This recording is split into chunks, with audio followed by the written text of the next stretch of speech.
One final example of this kind, which is let's prove with epsilon delta that the limit as x goes to 3 of 1 over x is 1/3 with epsilons and delta. So we've done this with linear function, a couple examples. We did one quadratic.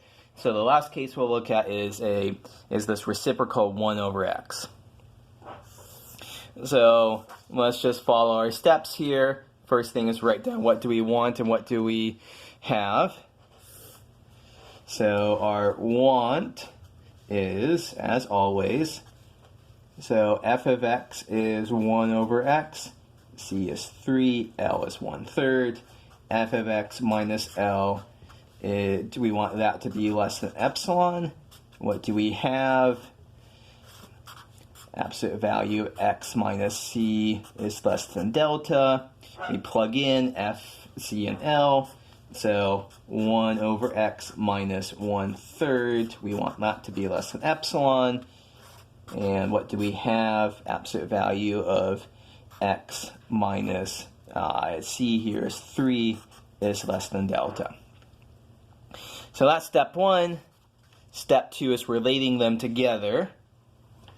How are we going to relate them together? We want to manipulate this to look like and have x minus 3 at some point. Difference of two fractions. The thing that we should realize that we should be do with these by now is to rewrite it so that everything's over a common denominator. So cross multiplying and combining gives us 3 minus x over 3x. We want that to be less than epsilon. And we can break this up. Look at the numerator. That's just the negative of x minus 3. But absolute values don't care about plus or minus. So absolute value of 3 minus x is the same thing as absolute value x minus 3. And so we can rewrite this as the absolute value of x minus 3 times 1 over 3x is less than epsilon. So here we found a way to relate these two together. Now, just as in this problem, we had to figure out, well, it's tricky thing is what do we do with this absolute value x plus 2? In this problem, we have to figure out how to handle with dividing by the absolute value of 3x. And so once again, we're going to make the assertion that delta is less than or equal to 1. So that tells us absolute value of x minus 3 is strictly less than 1. So x is between 2 and 4. X is within 1 of 3. So x is within 1 of 3. We can multiply everything through. I'm trying to make it look like this 3x down here. We can multiply everything by 3 to get 3x is between 6 and 12. Now, if now here we don't want 3x. We want 1 over 3x. So how does 1 over 3x relate to 1, 6, and 1, 12? Well, taking reciprocals changes the direction of our inequalities, right? If 3x, let's say for the sake of argument, x is equal to 3 here, 3x times 3 is bigger than 6, 9 is bigger than 6, but 1/6 is bigger than 1/9.